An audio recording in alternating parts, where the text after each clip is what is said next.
untuk diseminasi budaya positif. Bismillahirrahmanirrahim. Assalamualaikum warahmatullahi wabarakatuh. Ya, baik Ibu Bapak, untuk berdiri di depan, saya ingin menyampaikan tentang materi budaya positif yang sudah saya dapatkan di pendidikan guru. Sebelumnya mari kita mulai pertemuan ini dengan mengucapkan basmalah bersama-sama. Bismillahirrahmanirrahim. Ya, saya ucapkan terima kasih atas kehadirannya kepada Ibu dan Bapak pada acara diseminasi budaya positif ini. Nah, Ibu Bapak, saya sudah mendapatkan sebuah materi yang menurut saya sangat luar biasa, bisa kita implementasikan di sekolah kepada siswa juga. Jadi apabila kita bertindak sebagai guru, bisa kita implementasikan kepada siswa, dan sebagai kepala sekolah juga bisa diimplementasikan kepada guru dan juga kepada siswa di sekolah. Jadi penanaman budaya positif ini bukan hanya di kelas, tapi juga untuk seluruh warga sekolah, begitu. Nah, di sini tetap berdasarkan filosofi Ki Hajar Dewantara ya. Ki Hajar Dewantara di sini menyatakan bahwa untuk menciptakan siswa yang merdeka, maka syarat utamanya harus mempunyai disiplin yang kuat, yaitu disiplin diri yang berasal dari motivasi internal dari dalam diri sendiri. Ya, jika tidak mempunyai motivasi internal, maka diperlukan motivasi eksternal atau orang lain yang untuk mendisiplinkan dirinya. Nah, itu mungkin kita sebagai guru ya, sebagai motivasi eksternalnya.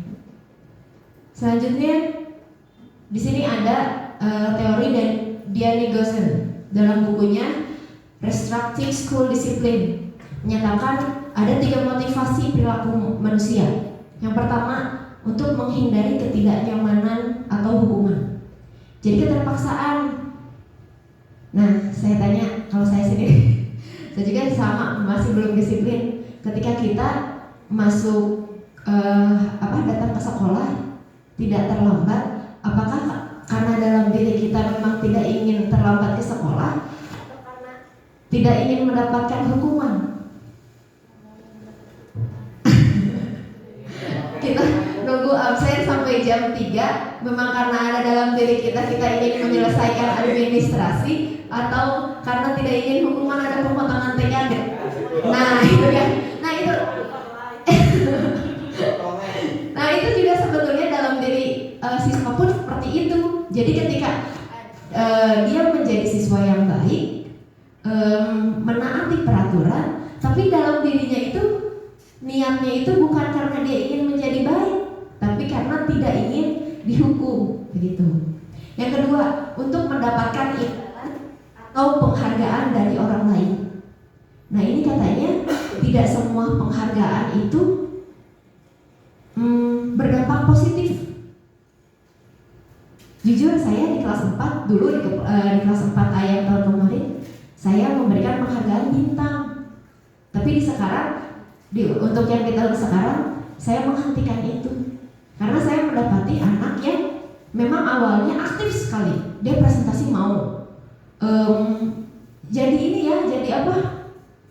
Jadi pembicara atau apa sih yang di Jumroh teh? Jadi ininya yang dakwahnya gitu ya, mau tanpa ada iming-iming penghargaan. Tapi ketika saya memberikan bintang, coba Agia Davian itu kan sangat aktif sekali. Agia ke depan, Ibu dapat bintang nggak? Akhirnya dia ada pertanyaan seperti itu. Nah, akhirnya saya bilang, kok saya akhirnya refleksi diri, kok jadi seperti ini ya? Anak jadi niatnya tidak tulus gitu untuk aktif di depan. Nah, ini juga salah satunya. Yang ketiga, untuk menjadi orang yang mereka inginkan dan menghargai diri sendiri dengan nilai-nilai yang mereka percaya. Nah, yang ingin ditanamkan dalam disiplin positif ini adalah yang ketiga, untuk menjadi niat dari dirinya yang ditumbuhkan, begitu. Dengan nilai yang mereka percaya, dan kita diharapkan untuk menanamkan nilai-nilai kebajikan itu dalam diri peserta didik. Nah, tujuannya apa sih disiplin positif? Nah, tujuan itu untuk menanamkan motivasi kepada semua siswa kita. agar mereka menjadi orang yang mereka inginkan dan menghargai diri sendiri dengan nilai-nilai yang mereka percaya. Motivasinya berasal dari mana? Berasal dari dalam dirinya sendiri. Ya, jadi motivasi internal.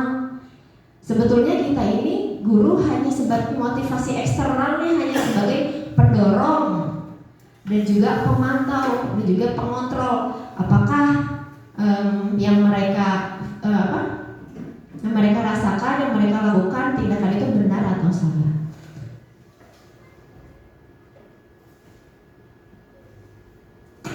Ada keyakinan. Di sini keyakinan merupakan nilai kebaikan atau prinsip-prinsip yang disepakati secara universal. Keyakinan ini orang akan lebih semangat atau tergerak untuk melaksanakan keyakinannya daripada hanya mengikuti aturan. Coba saya tanya, kalau tata tertib tadi itu siapa yang menyusun? Yang menyusun tata tertib peraturan sekolah, yang menyusunnya dari kita ya, dari guru ya. Jadi ketika siswa datang ke sekolah langsung berpet aturannya ada, tanpa kita tanya sebetulnya aturan itu sesuai dengan kebutuhan siswa atau belum.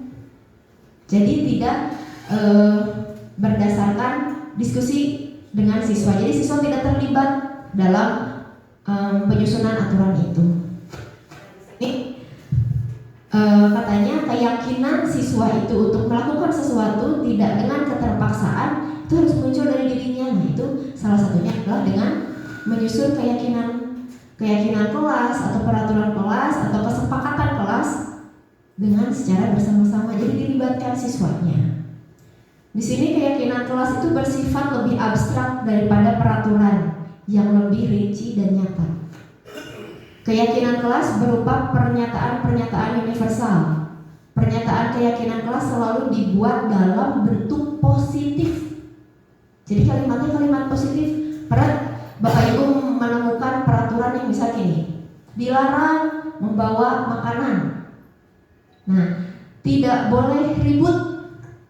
Sebaiknya diganti menjadi kalimat positif. Contohnya, fokus saat mengikuti pembelajaran. Ya, jadi jangan ada tidak, jangan. Nah, seperti itu dihindari. Jadi benar-benar ke kalimat positif itu. Nah, keyakinan kelas harus buat tidak terlalu banyak sehingga mudah diingat dan dipahami oleh semua anggota kelas. Gitu. Jadi kemarin juga saya sudah mencoba menyusun keyakinan kelas di kelas 4A dan memang saya menampung beberapa pendapat dari anak-anak. Ibu tidak boleh mengejek, tidak boleh menyebutkan nama orang tua, tidak boleh mengganggu ketika sholat. Ada beberapa. Nah, sebetulnya itu kan masuk ke dalam poin saling menghargai. Jadi sebetulnya banyak, tapi poinnya mah satu, saling menghargai. Nah, di situ jadi kalimat positifnya bisa kita sebutkan saling menghargai, saling teman, begitu. Nah, selanjutnya keyakinan kelas hendaknya sesuatu yang dapat diterapkan di lingkungan itu. Lalu semua anggota kelas hendaknya ikut berkontribusi dalam pembuatan keyakinan kelas melalui kegiatan curah pendapat. Selanjutnya semua anggota kelas bersedia meninjau kembali keyakinan kelas dari.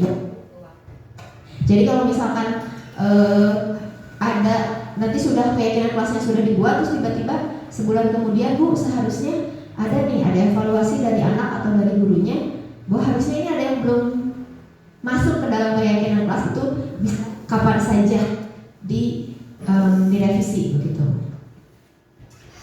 Nah, ada 5 kebutuhan siswa kebutuhan hidup manusia yang harus kita perhatikan di dalam diri siswa. Yang pertama, kebutuhan bertahan hidup. Yang kedua, kebutuhan cinta dan kasih sayang. Kebutuhan untuk diterima. Yang ketiga, kebutuhan penguasaan. Kebutuhan pengakuan atas kemampuan. Keempat, kebutuhan kebebasan. Kebutuhan akan pilihan.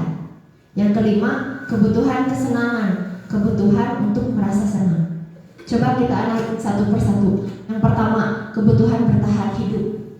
Pernah tidak kita melihat siswa yang dia sangat bergantung pada temannya?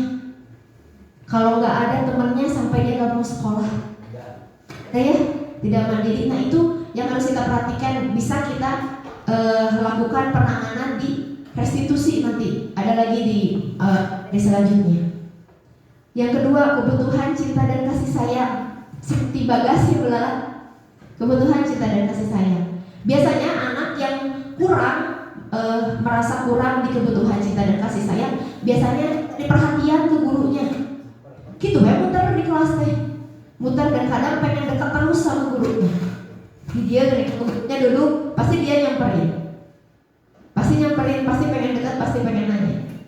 Nah, sebetulnya anak yang seperti itu memang kebutuhan cinta dan kasih sayangnya belum full gitu. Kalau misalkan kayak bensin mah masih kurang gitu ya. Gitu. Yang ketiga, kebutuhan penguasaan atau kebutuhan pengakuan atas kemampuan. Pernah nggak ibu bapak punya siswa yang yaitu selalu ke depan ngeliatin baru beres nomor 1 terus diliatin, Bu ini bener enggak? Belum selesai, padahal belum harus dinilai gitu ya. Baru satu soal udah diliatin. Bener itu dia butuh validasi, butuh pengakuan gitu ya, bahwa pengen disebut, iya betul pintar. Nah kita harus peka gitu. Kita sebagai gurunya harus peka. Lalu yang keempat, kebutuhan kebebasan. Nah ini ada di pembelajaran diferensiasi. Kebebasan. Saya pun seperti itu. Ketika memberikan tugas, saya kurang memperhatikan siswa itu sukanya di gaya belajar seperti apa. Ada siswa yang sebetulnya dia senang menulis, ada siswa yang senang berbicara, ada siswa yang senang menggambar. Nah, dalam kurikulum Merdeka kenapa ada pembelajaran berdiferensiasi? Itu sebetulnya ada kebutuhan kebebasan anak di situ. Jadi ketika memberikan tugas, katanya sebaiknya kita menyesuaikan bahwa tidak semua tugas itu harus ditulis. Kalau misalkan ada anak yang memang dia kurang dalam menulis, kita berikan kesempatan, kamu mau mengerjakan tugasnya seperti apa? Ibu, aku mau presentasi aja langsung ke depan, mau ngomong, mau tes lisan. Kita sebetulnya tidak bisa membatasi hanya cuman dalam nilai secara tertulis ya. Atau Bu, saya mau sukanya menggambar, mau saya artikan dalam sebuah gambar. Sebetulnya itu bisa di kebutuhan kebebasan. Lalu yang kelima, kebutuhan kesenangan atau kebutuhan untuk rasa seni. Itu ada udah baca laptop. Kebutuhan merasa senang itulah di ice breaking ya. Jadi bagaimana kita mengemas kegiatan pembelajaran yang menyenangkan bagi siswa begitu. Nah, apa posisi kontrol kita untuk memenuhi kebutuhan siswa itu? Ada 5. Yang pertama penghukum, yang kedua pembuat merasa bersalah, yang ketiga menjadi teman, yang keempat menjadi pemantau atau pemonitor, yang kelima manajer.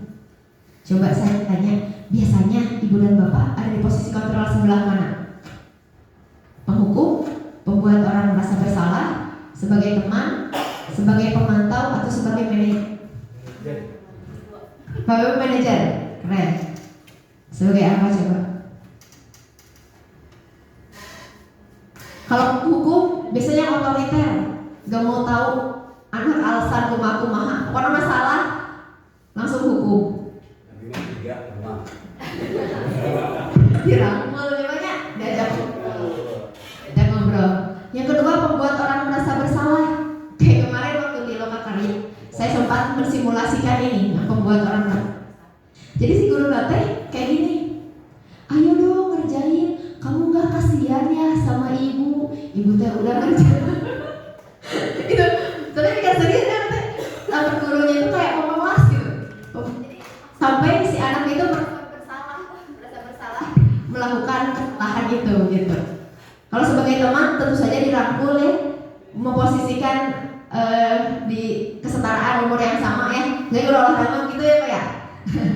Selanjutnya pemantau. Kalau pemantau mah kayak gini bahasanya. Ibu lihat ya, nanti 2 hari lagi kalau kamu masih kayak gini, nah masih gua liatin.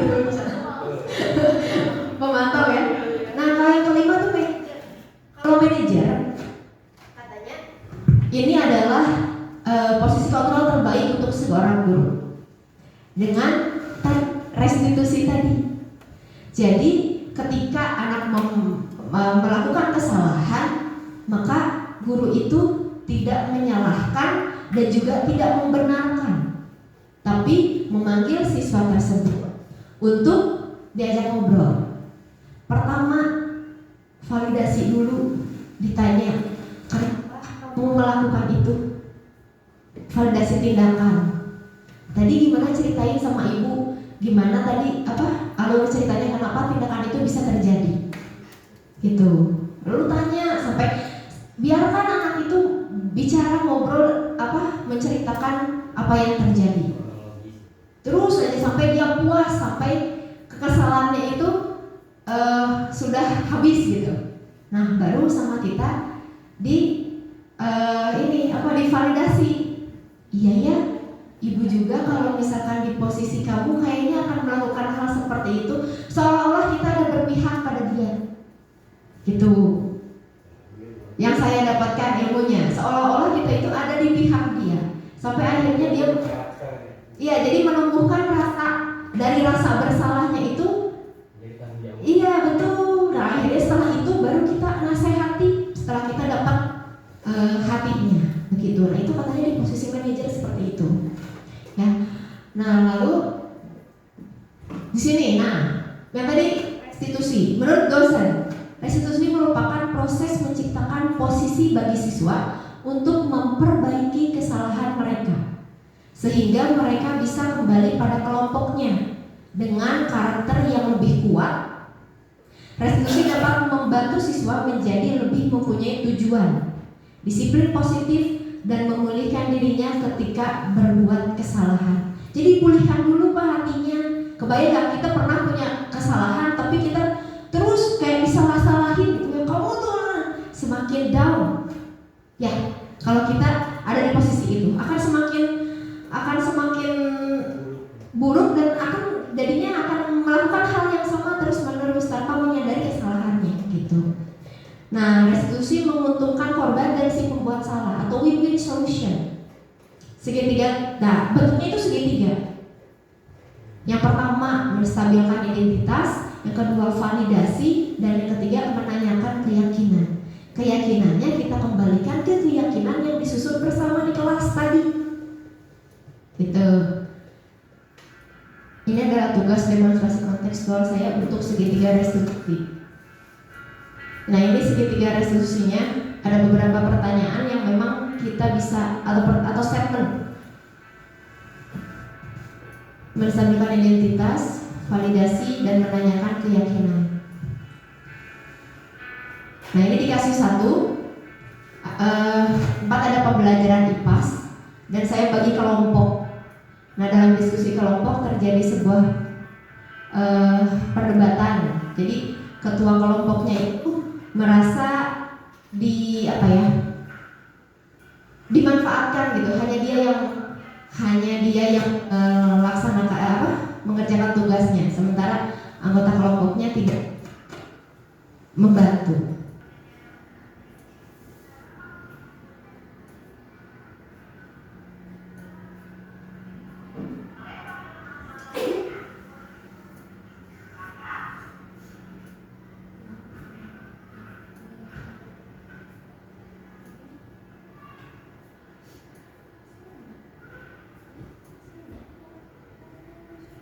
Nah akhirnya saya memanggil anggota kelompoknya juga untuk ikut dalam restitusi ini.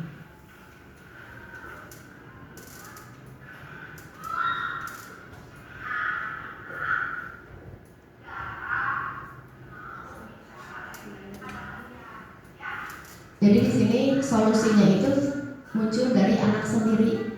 Jadi saya awalnya bertanya, Dara kenapa tadi marah-marah sampai bisa menangis? Saudara bilang, saya kesal Bu, karena mengerjakan sendiri, sementara keyakinan kelas pada si tersebut adalah bisa menyelesaikan tugas kelompok dalam waktu 60 menit.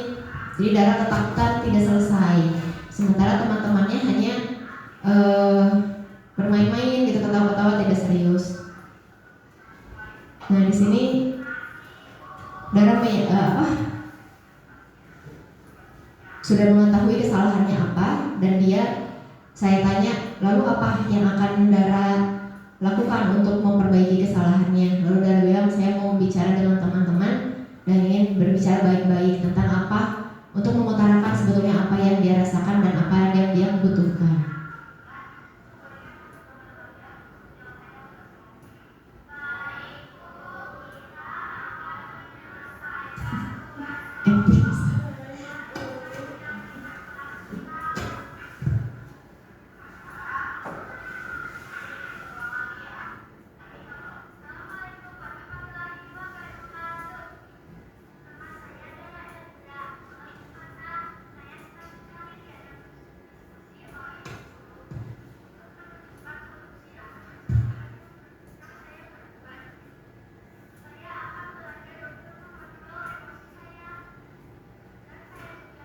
Kelas yang saya susun bersama siswa saya seperti ini contohnya.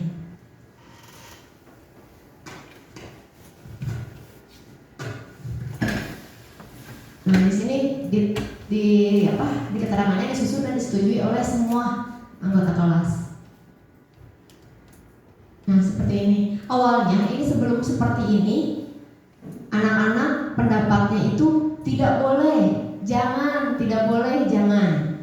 Nah di situ lalu saya berikan stimulus bahwa dalam aturan itu seharusnya menggunakan kalimat-kalimat positif. Nah contohnya seperti ini, berdoa sebelum belajar. Nah, yang difokus sebetulnya ada beberapa pendapat nih, yang dijadikan satu, dikerucutkan menjadi fokus. Awalnya tidak boleh ribut, tidak boleh saling ejek, tidak boleh memperhatikan guru saat menerangkan. Ini saya dirangkum, akhirnya diambil satu, jadi fokus saat belajar. Disiplin waktu, bersikap rukun dengan teman, saling menghargai, toleransi agama, menjaga kebersihan, menjaga lisan, menggunakan atau membawa HP sesuai dengan izin dari guru, menjaga ketertiban, menggunakan board digital sesuai instruksi guru, mematuhi aturan, rajin sekolah, menyelesaikan tugas dengan baik. Nah ini adalah keyakinan kelas yang sudah disusun bersama-sama.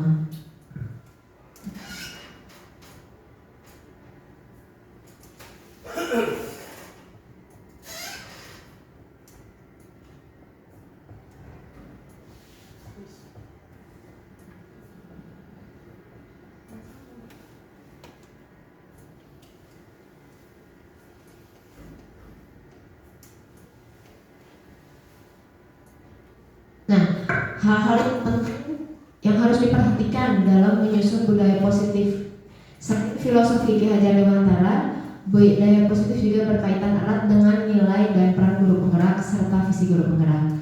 Peran guru penggerak sebagai pemimpin pembelajaran dan mewujudkan kepemimpinan murid. Peran sebagai pemimpin pembelajaran dan memberikan lingkungan dan kondisi yang menyenangkan bagi murid. Pemimpin pembelajaran itu siapa? Melalui keyakinan kelas akan menciptakan lingkungan yang menyenangkan bagi siswa dalam belajar.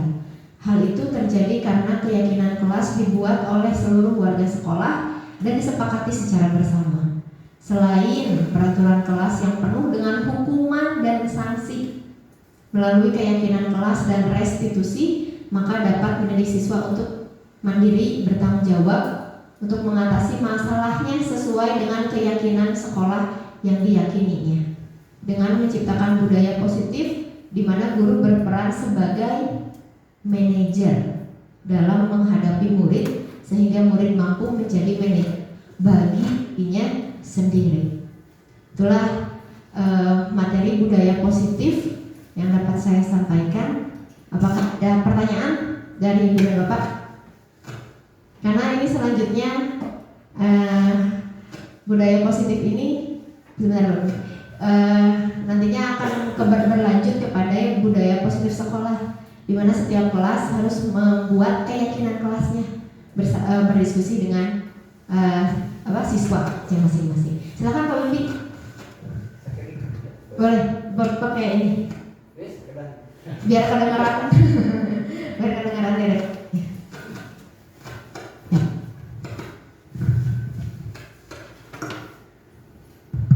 Assalamualaikum warahmatullahi wabarakatuh. Waalaikumsalam warahmatullahi wabarakatuh. Terima kasih waktunya untuk Ibu yang sudah memberikan kesempatan kepada saya untuk bertanya nih. Ya. Karena ini menurut pengalaman saya di kelas 3 menurut murid yang diteruskan oleh Ibu sekarang. Ya betul. Betul Pak Bibi ya. Ya betul sekali. Ya, alhamdulillah ya untuk murid yang telah saya lepas dulu. Mereka itu betul-betul kompeten Bu ya menurut saya. Tetapi ujiannya juga berat Bu. Kemarin ada tidak sedikit kasus yang ditimbulkan dari masa itu. Kemarin saya bahkan di beberapa Ibu KS gitu ada 13 kasus Bu, tidak sedikit. Wow. Seru sekali dan itu tetap harus dipecahkan oleh kita bersama antara guru kelas, orang tua dan ibu kepala sekolah. Iya. Saya kemarin di sempat ada pembulian ya. Betul, itu ada beberapa kasus yaitu tentang bullying. Iya. Bahkan lebih dari itu juga ada ya larinya ke persekusi dulu. Iya. Dilakukannya terus menerus gitu. Dan tidak oleh satu orang. Ada yang jadi korban, bahkan ada yang waktunya di kelas juga lagi gitu. Bahkan yang lebih parah yang langsung pindah itu kemarin yang dari Malaysia itu. Nah itu imbas dari itu mungkin saya mau bertanya tentang apa namanya ya restitusi. Mau disambutkan dengan reward and punishment ya. Iya betul. Saya mau bertanya tentang apakah berimbas dari reward and punishment ya. Betul. Kalau reward mungkin dampak psikologisnya mungkin ada guna bahkan betul, iya. Tapi yang punishment itu kebanyakan berdampak ke psikologis. Apa yang harus guru lakukan setelah itu? Gitu. Karena kan diri kita tidak ada konseling yang mengenai itu semua ketika itu down. Apalagi yang kasus di kelas itu tidak hanya down gara-gara pelajar, tapi ada juga yang kasus broken Bu ya. Di kelas itu ada yang tidak punya orang tua yang lengkap, ada yang kasus tadi seperti Bu yang campur kayak gitu. Itu memang terserah. Saya juga bingung karena menurut saya keayahan bukan keibuan gitu. Mungkin gitu aja Bu ya. Terima kasih atas waktunya Mbak. Assalamualaikum warahmatullahi wabarakatuh. Ya, terima kasih atas pertanyaannya Pak Bebi. Jadi tentang reward dan punishment ya. Reward itu tadi reward dan punishment. Reward penghargaan yang didapatkan siswa ketika sudah berprestasi, sudah melakukan hal yang baik. Punishment kehukuman ya. Nah, saya juga diajarkan dari guru penggerak itu untuk membedakan mana hukuman, mana konsekuensi. Ada hukuman, ada konsekuensi. Kalau konsekuensi biasanya sesuai dengan kasusnya. Kalau hukuman biasanya tidak sesuai. Contoh, ketika siswa pernah nggak Pak, pada lu tadi olahraga, pernah nggak ada hukuman misalkan skop jam? Dulu misalkan kasus anak itu misal dia terlambat ketika hari Senin. Saya juga masih ingat ketika saya sekolah hari Senin pas lain udah upacara ada yang kesiangan, itu gerbang sudah ditutup, akhirnya ngegunduk di luarnya. Nah setelah selesai upacara ini yang telat disuruh ke depan semua. Mana tadi yang telat? Ke depan. Di depan teman-teman yang sudah selesai upacara, ada yang di-skop jam, ada yang push up. Saya tanya ke Bapak Ibu, apakah sesuai tidak dengan kesalahannya? Ya, anak yang kesiangan itu, misalkan ada 10 anak yang kesiangan, pasti mempunyai alasan masing-masing. Tidak semuanya karena begadang, karena bangun yang kesiangan. Mungkin ada yang harus mengantarkan dulu adiknya kalau saya waktu SMA.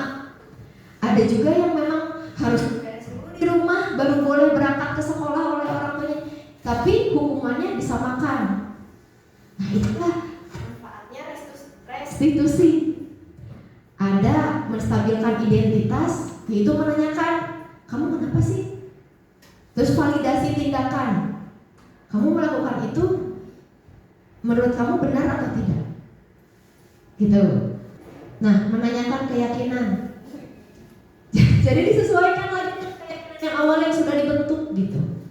Nah, jadi betul ada hukuman, ada konsekuensi. Kalau konsekuensi, kalau kamu terlambat berarti konsekuensi. Jadi dalam proses penyusunan keyakinan itu kita bahas kalau melanggar konsekuensinya seperti apa. Nah, berkomitmen betul. Dalam pembentukan keyakinan kelas itu kita berkomitmen dengan siswa. Kita bentuk keyakinan kelas kita. Kalau misalkan melanggar, ini apa konsekuensinya? Itu disesuaikan konsekuensinya dengan yang sudah disepakati. Begitu. Lalu nanti kalau misalkan ada yang melanggar, kita panggil seperti saya tadi memanggil darah untuk melakukan restitusi. Nah, begitu. Betul. Gitu Pak Bibi mungkin? Iya. Jadi kita yang memang harus membangun fondasinya dari awal dengan melibatkan siswa dalam menyusun keyakinan kelas. Lalu konsistensinya apa? Ketika siswa melakukan itu, maka lakukan restitusi posisi guru sebagai posisi manajer, gitu. Jadi bukan lagi guru yang penghukum ya, yang kamu kalau nggak salah, nggak mau tahu, nggak mau dengar gitu alasan mereka itu apa, begitu. Dan kebanyakan siswa yang melanggar itu sebetulnya, ya itu tadi latar belakangnya, ada yang orang tuanya yang broken home, mereka itu haus kasih sayang untuk didengarkan, mereka tidak mau terkedal gitu ya, kata orang Sunda macam terbudal caritan nanti tidak tersampaikan dengan baik. Itu. Ada lagi pertanyaan yang lain Ibu Bapak? Atau sudah cukup? Sudah cukup tentunya ya. Baik, alhamdulillah untuk materi budaya positif semoga ini bisa menjadi tolak ukur kita dalam pendidikan kita selanjutnya di SDN 466 Mengger, agar siswa kita dapat merasa aman dan nyaman. Karena salah satu nilai ekspor pendidikan pun ada kenyamanan dan keselamatan ya di lingkungan sekolah. Semoga ini dapat meningkat dengan dengan pembentukan keyakinan kelas sebagai budaya positif di sekolah. Terima kasih saya ucapkan atas perhatiannya. Wabillahi taufiq wal hidayah. Wassalamualaikum warahmatullahi wabarakatuh.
Ibu akan tulis semua pendapat dari kalian. Nanti kita kesepakati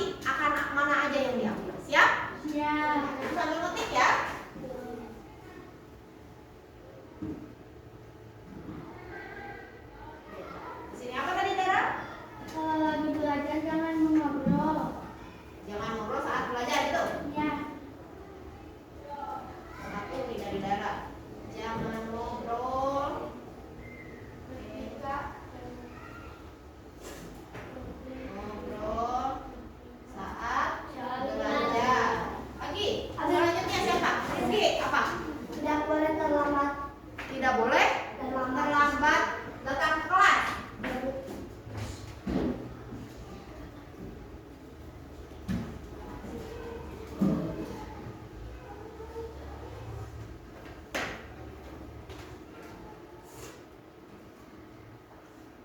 Selanjutnya, Haikal, coba. Tidak boleh berantem. Tidak boleh, Berantem. tidak boleh berantem. Tidak boleh berantem. Terus. Siapa? Ini dulu. Apa? Tidak boleh berantem saat belajar. Sama, tidak boleh berantem saat belajar sama tadi sama Haikal ya? Ya. Siapa Nafisa? Tidak boleh bunyi. Hah? Tidak Tidak boleh bunyi. Oh, tidak boleh mengejek teman. Aku bu itu bu yang aku udah ingat bu. Yang bu itu tidak Iya. Bismillah tadi. Nulis. tidak boleh membeda-bedakan agama. Tidak boleh membeda-bedakan agama. Ya. Aku bu.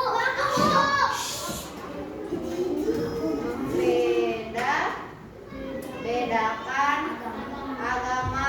Ya. Selanjutnya. Mana tadi udah? Itu jarak. Apa boleh memukul teman? Tidak boleh memukul teman. Tidak boleh memukul teman. Apalagi? Darah itu apa? Iya, tidak boleh membuang sampah sembarangan.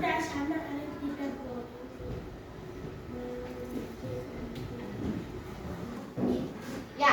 Selanjutnya apa lagi? Apa, Nora? Tidak boleh berbicara kasar. Tidak boleh berbicara kasar. Selanjutnya siapa lagi? Nora?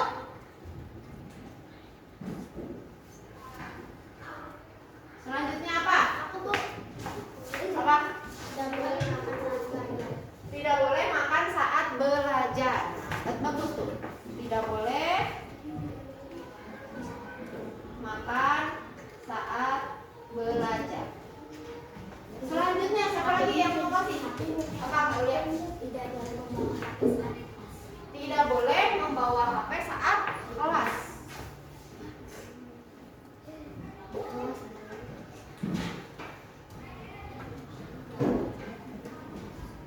Ke sekolah gitu ya.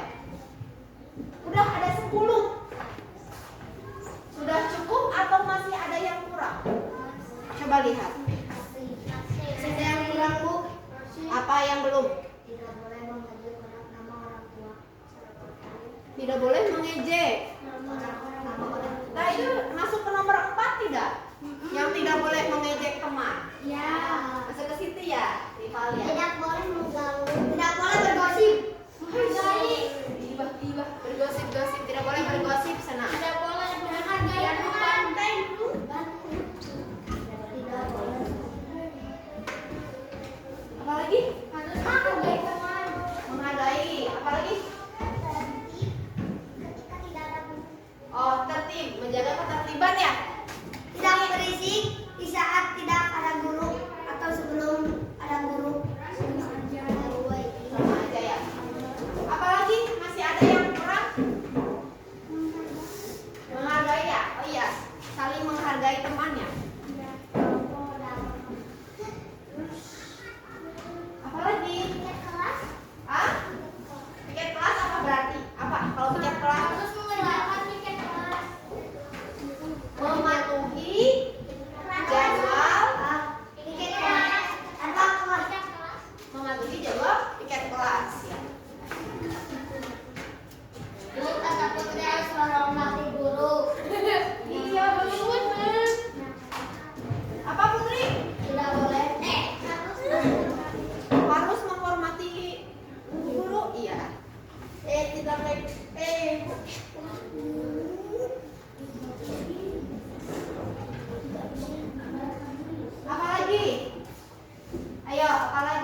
sesuai dengan instruksi dari guru.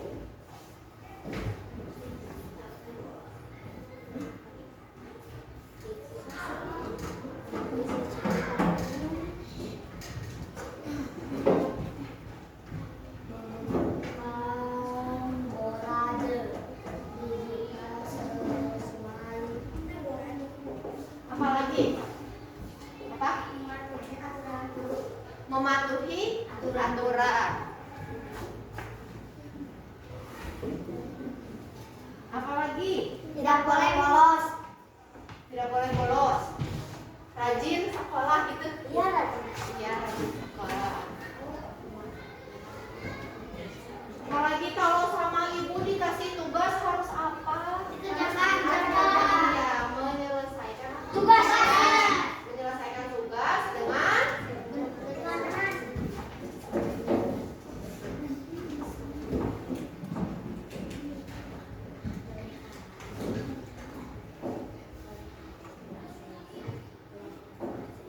udah.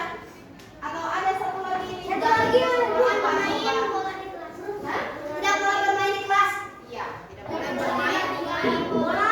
Tidak boleh bermain bola di kelas. Lari-lari, berteriak-teriak. Tidak boleh ngobrol tidak saat. Tidak saat. Tidak boleh. Ibu. Apa? Berdoa sebelum belajar. Iya ya, berdoanya belum ya? Iya. Berdoa sebelum belajar. Iya. Sudah? Sudah. Sudah. Baik, berarti kita sekarang sudah punya 21 aturan. Hari harus membaca Al-Quran. Sama ya berdoanya? Sama. Baik anak-anak, kita sudah punya berapa ini? Berapa aturan? 21. Nah, coba kita buat kalimat positifnya. Misal, jangan ngobrol saat belajar. Boleh tidak Ibu ganti dengan memperhatikan ya, atau belajar dengan sungguh-sungguh, boleh tidak? Atau fokus ketika belajar, boleh tidak? Boleh. Jadi kalau ada kata jangan, tidak, itu kan berarti kalimatnya negatif ya. Ya, kita buat kalimatnya jadi kalimat positif. Siap? Siap. Ya, yang pertama, jangan ngobrol saat belajar, kita buat jadi Fokus belajar. saat belajar. Ya? Ya. Siap, sepakat? Nah, yang dua, tidak boleh terlambat datang ke kelas. Kira-kira kalimat positifnya apa? Iya, Harus betul. datang tepat waktu. Datang Tepat waktu. tepat waktu. Pinter. Yang ketiga, tidak boleh berantem.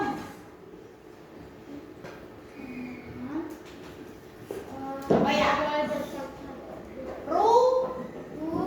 Rukun, pinter. Bersikap rukun dengan teman, pintar. Selanjutnya, Tidak boleh tidak boleh mengejek teman. Harus menghargai teman. Pintar, saling Saling menghargai teman. teman. Saling menghargai antar sesama Manusia. Tidak boleh membeda-bedakan agama. Apa ini ya? Toleransi. Toleransi agama, pinter. Yang keenam, tidak boleh memukul teman. Tidak boleh. Tidak boleh.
boleh berbicara kasar. Tidak boleh berbicara kasar. Apa coba kalimat positifnya? Menjaga lisanmu. Menjaga lisan, betul. Menjaga lisan. Yang ke-9. Tidak boleh makan saat belajar. Tidak boleh makan saat belajar. Masuk ke fokus tadi yang nomor 1 tidak? Iya. Coba lihat ya, kita lihat lagi yang nomor 1. Nomor 1 itu fokus saat belajar. Sama tidak dengan ini? Sama ya? Nah, gitu. Tidak boleh membawa HP ke sekolah. Apa ini ya? Dilarang membawa. Nah, negatif. Positifnya gimana? Harus membawa HP ke kelas. Ya, membawa HP sesuai dengan Aturan guru. iya. Sesuai dengan Izin guru. menggunakan atau membawa HP sesuai dengan izin dari guru. 11 apa tidak bergosip, Cina? Tidak boleh Negatifnya, positifnya apa? Tidak boleh membicarakan orang. Positifnya Jangan membicarakan orang lain. jangan dan tidak itu negatif. Harus Saling menghargai. Masuk tidak satu saling menghargai? Menghargai. Menjaga ketertiban. Udah ya ini mah ya, bisa ya? Menjaga ketertiban. Saling menghargai juga masuk ya. ya. Selanjutnya, mematuhi jadwal piket kelas. Nah, udah ya? Mematuhi jadwal piket kelas harus menghormati guru. Kalau menghormati guru masuk ke menghargai tidak? Ya. Masuk? Masuk.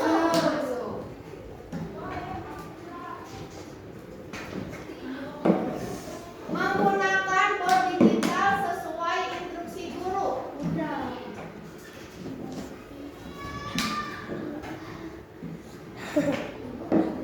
Mematuhi aturan. Aturannya yang mana ini? Semuanya ya. Mematuhi rajin ke sekolah, menyelesaikan tugas dengan baik. Kalau tidak boleh berlari-lari di kelas, apa maksudnya? Menjaga ketertiban.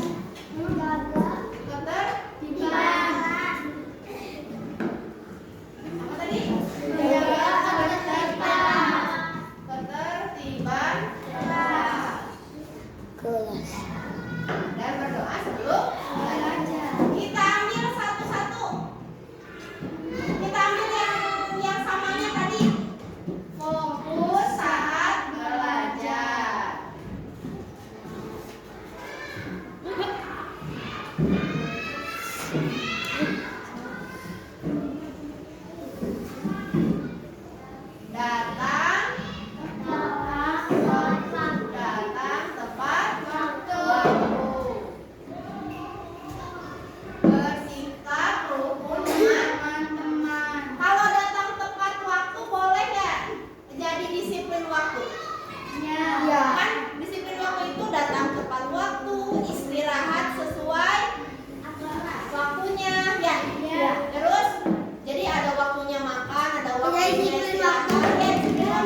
juga saling menghargai sama. Nah, coba susunannya apa dulu? Berikan ke kalian sekarang. Susunannya apa dulu? Apa yang coba ini kan nomor 1 fokus, disiplin. 3 bersikap rukun. Justru yang terakhir berdoa sebelum belajar. Coba. Aku tidak kalah. Harusnya apa dulu yang nomor 1? Belajar. Apa? Berdoa sebelum belajar. Boleh kita pindahkan ke atas? Boleh. Boleh. Jadi nomor 1 apa? Berdoa sebelum belajar. Berdoa sebelum belajar.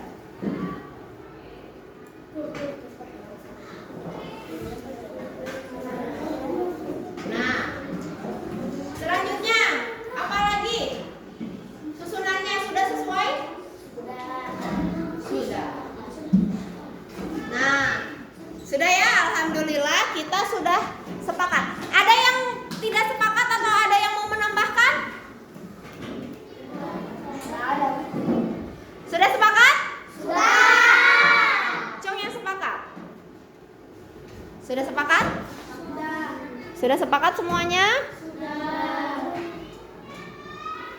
Siap.